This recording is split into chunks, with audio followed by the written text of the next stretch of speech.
Assalamualaikum warahmatullahi wabarakatuh. Good morning everyone. Today we are going to learn about narrative text. Especially we are going to learn about the legend. Narrative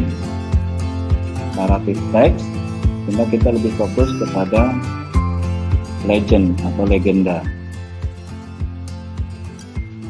Oke, sebelum ke materi, ada kompetensi yang harus kalian pahami di sini, yang harus dikuasai.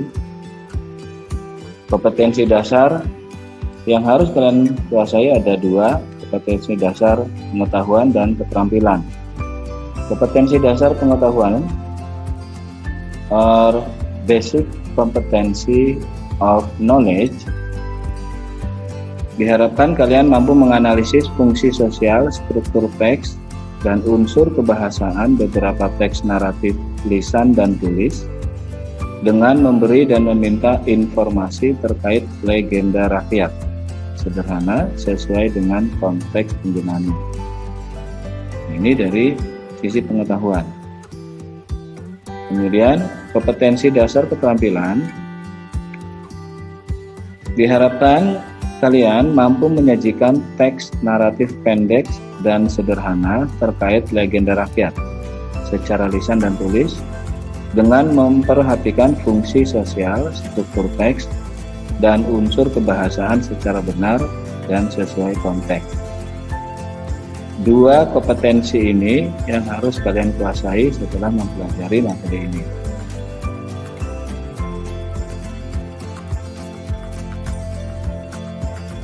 Tujuan dari pembelajaran naratif teks. Setelah kalian mempelajari materi ini, diharapkan kalian nanti mampu menyusun teks naratif lisan dan tulis terkait legenda rakyat dengan benar sesuai konteks penggunaannya. Kemudian diharapkan juga kalian mampu menceritakan kembali teks naratif lisan dan tulis terkait legenda rakyat dengan benar sesuai konteks penggunaannya. Jadi menyusun teks naratifnya, teks legendanya, kemudian diceritakan kepada orang lain.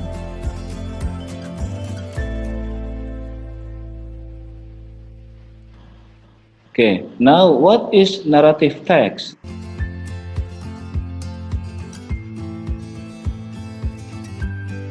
A narrative text is a series of events or stories from time to time and is described in order of beginning, middle, and end.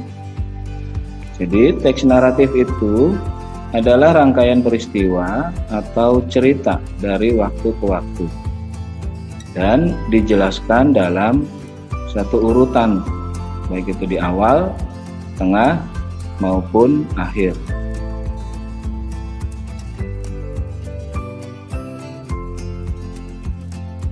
And then, what is social function of narrative text? Social function of narrative text is to entertain and attract readers by presenting stories or events that have problems that cause conflict, and at the end of the story there is a resolution or happy or even sad ending. Jadi fungsi sosial dari teks naratif adalah untuk menghibur namanya dan menarik minat para pembaca dengan menyajikan cerita atau peristiwa yang memiliki masalah sehingga menimbulkan konflik yang pada akhirnya, pada akhir cerita ada resolusinya atau ada akhirnya yang bisa jadi itu membahagiakan ataupun menyedihkan.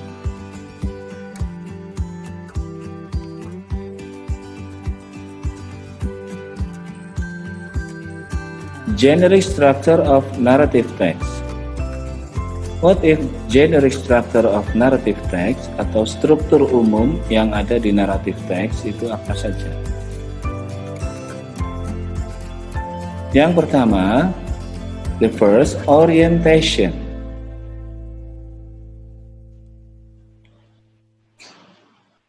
Set the scene and introduce the participant. Jadi mengatur suasana dan memperkenalkan peserta. Ya, di sini di bagian orientation diperkenalkan tokoh-tokohnya, kemudian latar belakangnya apa. Ini ada di bagian orientation. The second, complication. A crisis, conflict, or problem arises.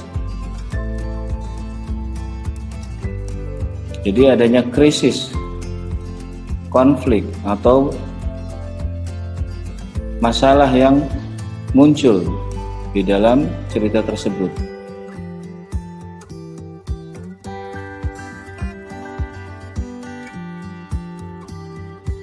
Okay, the third, resolution.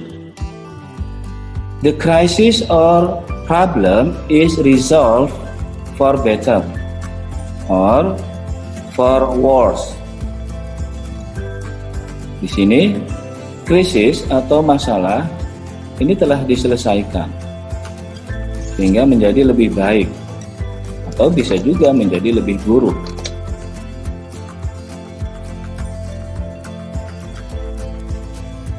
Last, reorientation.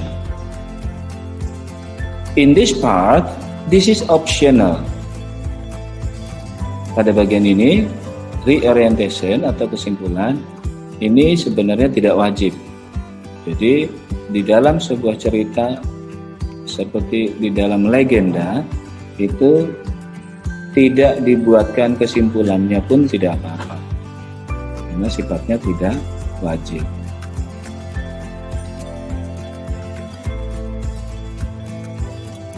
And then linguistic element, unsur kebahasaan.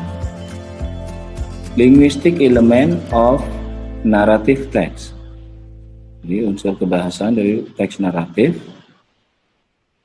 Yang pertama, number one, focus on one character or actor and are usually individual, so they usually use pronoun such as I, we, she, he, they. Jadi fokus kepada satu tokohnya, pemerannya, yang biasanya secara pribadi, sehingga mereka ini biasanya menggunakan pronoun, kata ganti. Kata gantinya apa saja? I, we, she, he, they. Jadi kata ganti orang yang sedang diceritakan. And then number two, usually use simple past tense. Ya, sudah barang tentu di sini menggunakan simple past tense. Terlihat dari ciri-ciri kata kerjanya menggunakan kata kerja bentuk kedua. Misalnya saja celebrate, work, give, said, decided, could, etc.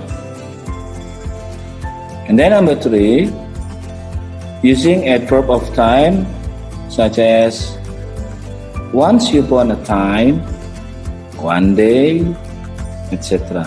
Jadi menggunakan kata keterangan waktu seperti once upon a time, one day, and then time conjunction, ya, penghubung waktu seperti when, then, suddenly, and etc.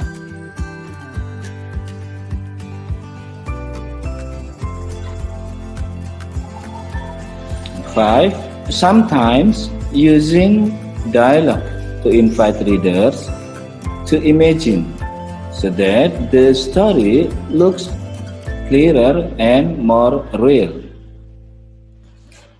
Terkadang menggunakan dialog di dalam cerita naratif teks atau di dalam teks naratif yang tujuannya untuk mengajak pembaca untuk membayangkan sehingga cerita tersebut terasa menjadi lebih jelas atau nampak menjadi lebih jelas dan lebih nyata.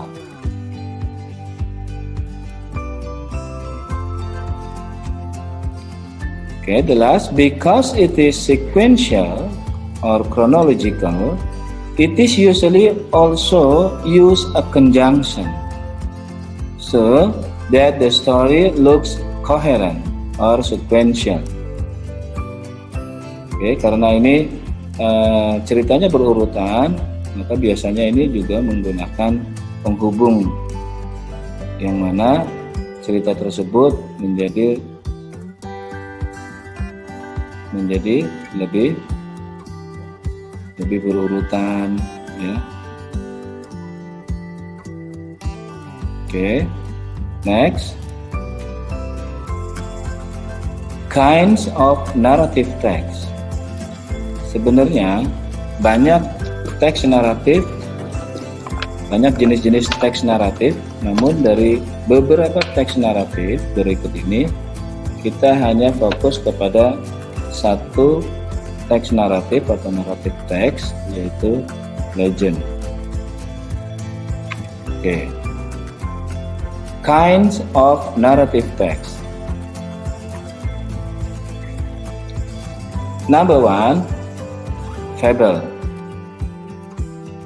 Fable is a story that describes an animal.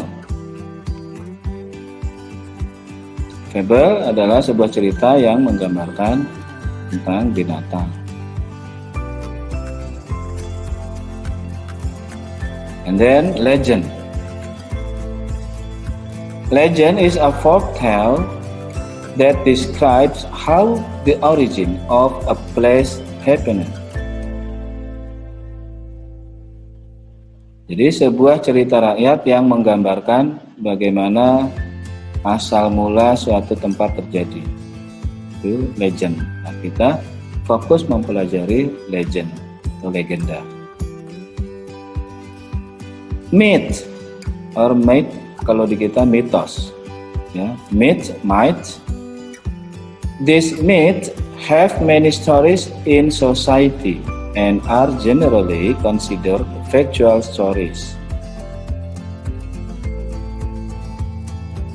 Mitos ini memiliki banyak cerita di masyarakat. Dan di kita pun sering mendengar banyak mitos.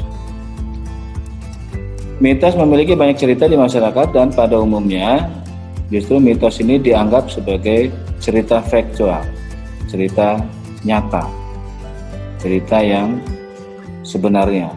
Padahal mitos, kalau namanya mitos itu berarti satu hal yang tidak mungkin terjadi. And then the last, fairy tales. Fairy tales is folk stories that are usually referred to as fairy tales or children's stories that contain a lot of sophistication in the story characters and often contain moral message. Cerita rakyat, folk stories, cerita rakyat yang biasanya disebut sebagai dongeng, that are usually referred to as a fairy tale, atau cerita anak-anak yang banyak mengandung kecanggihan dalam cerita tokohnya, canggihan, kehebatan, dan seringkali mengandung pesan moral. Jadi walaupun ini sifatnya sebagai cerita rakyat, tapi banyak mengandung pesan moral. Folk tale, a story that is taught from generation to generation, so that it becomes part of a community tradition. Folk tale ini adalah satu cerita yang diceritakan secara turun-temurun, sehingga Justru itu menjadi bagian dari tradisi masyarakat. Last, love story. This love story is more in the theme of the story, which contains the struggle to get love for the character of the story.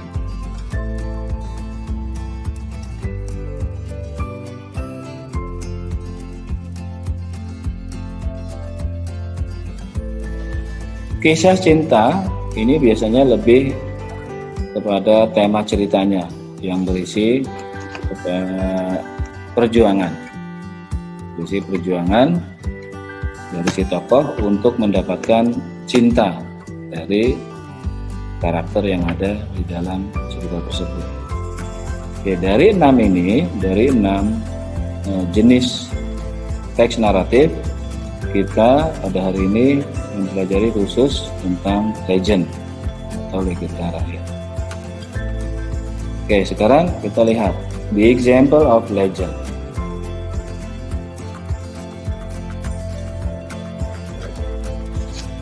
Di kita ada legenda tentang asal mula terjadinya Cianjur. Oke. Listen carefully. Once upon a time, there was a richest man lived in West Java. He was the one owner of the field in the area. The villagers were just as the laborers to him. So they called him as Pak Kikir, a stingy man. He had a son, and his son had different character from him. He was humble and good boy. He used to help the villager. One day, Pak Kikir celebrated a Thanksgiving party.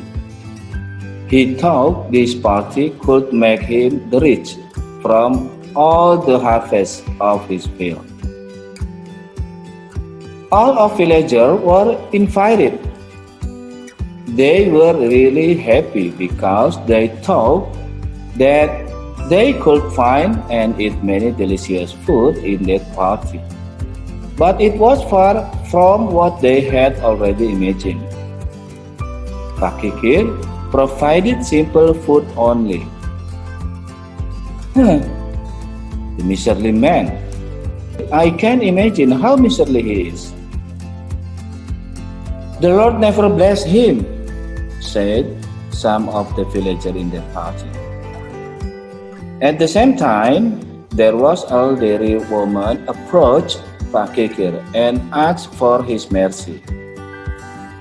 Give me a plate of rice, please, said the old woman. What? I must work hard to get the plate of rice, said Pak Kikir. Have mercy on me, please. No, get out of my house. Then the old woman cried and left the party. But Pak Kikir's son was really sad about that. So he gave her lunch food to the old woman. After that, the old woman walked out of the house toward a mountain. When she was on the top of the mountain, she could see Pak Kikir's house, the best house in that area. She said, "Remember this, Pak Kikir. Your greediness will sink you, and the Lord will never bless you." And the old woman jabbed her stick to the land. And suddenly there was full of water emerged from the jab. Gradually, the water became flood. The villagers and Pak Kikir's sons ran to save themselves up to a mountain. While they were running, Pak Kikir tried to save his prosperity.